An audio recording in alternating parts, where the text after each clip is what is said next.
For faster model experimentation, it's required to utilize all the system resources very effectively so that we could iterate our model experimentation very fast, and this will allow us to try out different things for model training activity.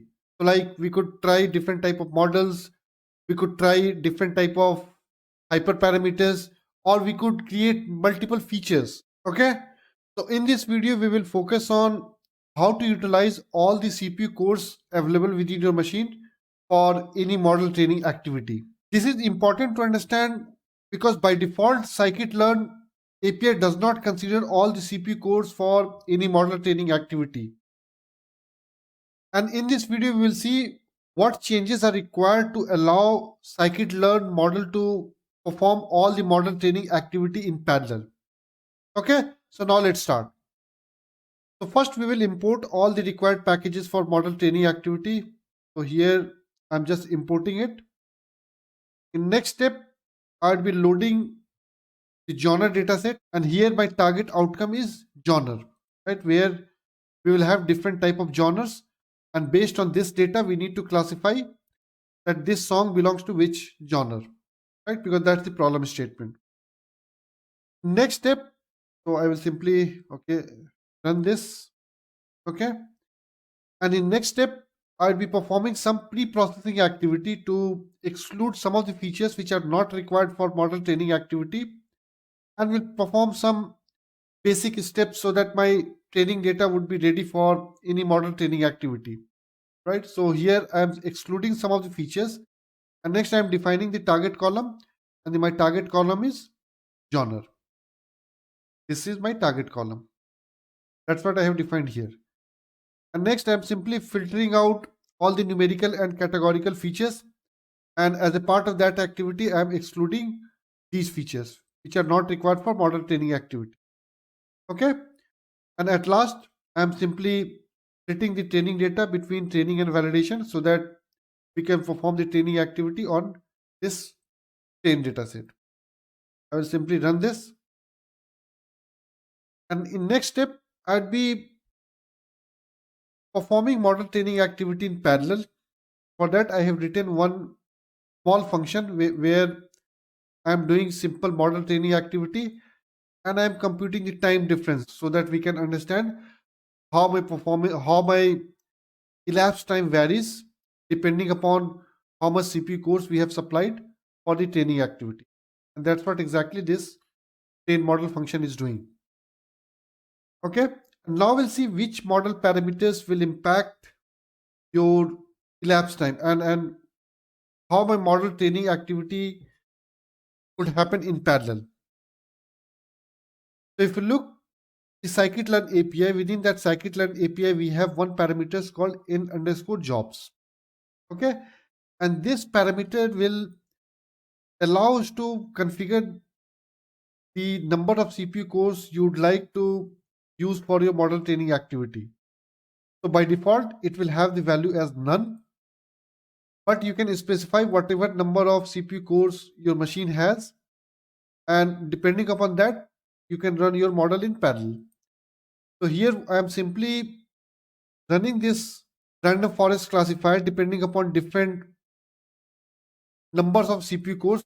So it's just to compare the time differences between, if you will not specify any value within in_jobs parameters, and if you will change the number of CPU cores, how the timing will vary. And that's what exactly I'm doing here. Simply taking random forest classifier and passing different value of cores, whatever we are coming from this list. And then we are simply running this train model function. Okay, so this is for the random forest classifier. And next I will be performing similar activity for light GBM, right? So light GBM classifier, and here I am passing in_jobs equal to core, and core value is coming out from this list. Okay, and here I have also specified -1. -1 means it will utilize all the CPU cores available within your machine, right? So if you will not specify any value and you specify only -1, it will take whatever CPU cores are available within your machine for your model training activity, right? So that's the purpose of providing this -1.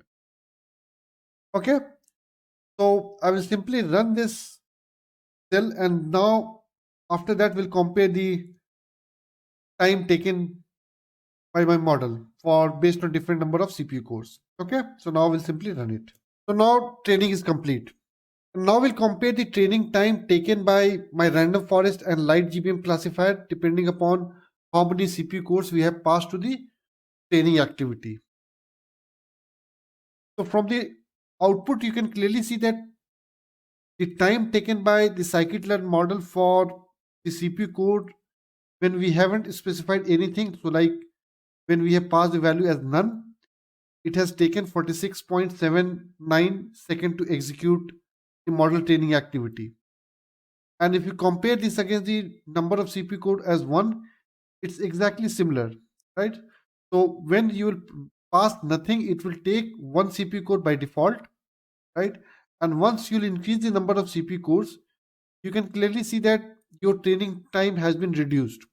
So for 2 CPU core, it has taken 25.38, for 4, 14 seconds, for 6, 11 seconds, for 8 CPU core, 10 seconds, and for -1, it's 11 seconds. So you can see that for -1 and 8 CPU core, it's exactly similar because my machine has 8 CPU cores.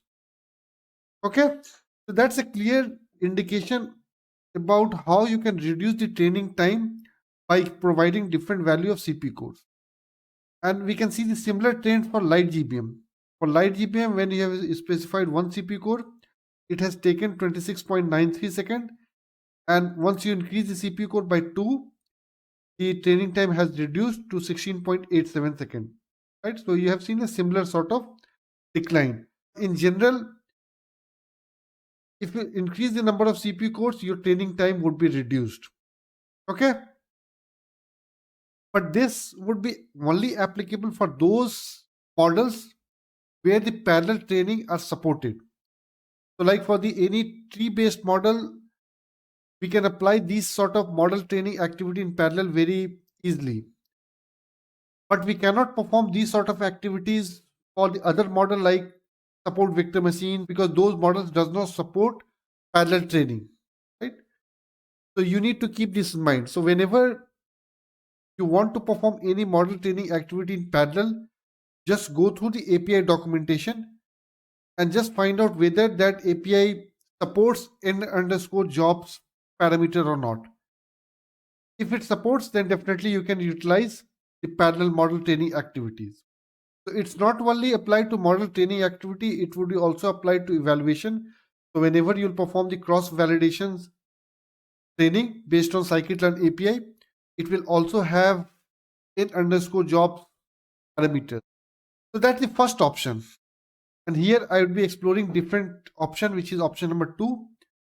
And as a part of this activity, I would be using this joblib parallel backend API for performing the parallel training activity.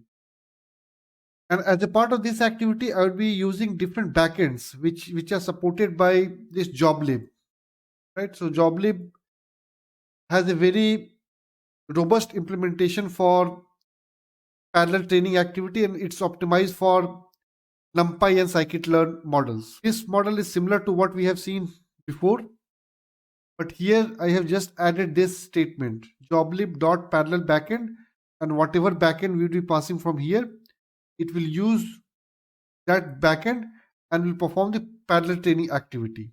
Okay, and the different backend supported by the joblib is called Loki, threading, and multiprocessing, and we'll pass this backend as a part of this train model function, and we'll perform the training activity. And now we'll compare how much time it will take for different backends. So I will simply run this, and we'll run this also.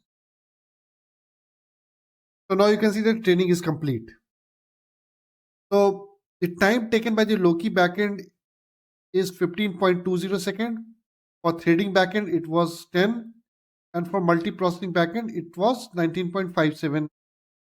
And if we compare the time taken by the option 1, parallel training activity, and for the option 2, parallel training activity, you'll find that some differences. But you need to try both the approaches to see which works best for your model training activity. And sometimes the training time varies depending upon the model architecture and which models you are using and how it works against your dataset, because joblib is optimized for large dataset and particularly it's optimized for numpy arrays, right? So sometimes for larger dataset the joblib parallel backend will work better, but for some of the smaller dataset this option will work better, right? So you need to try both the option and see which works best for your scenario, but these are options available within Python. So that's it for now. I hope you'll find this video useful. And if you haven't subscribed to my YouTube channel, I request you to subscribe to it. And thanks for watching it again.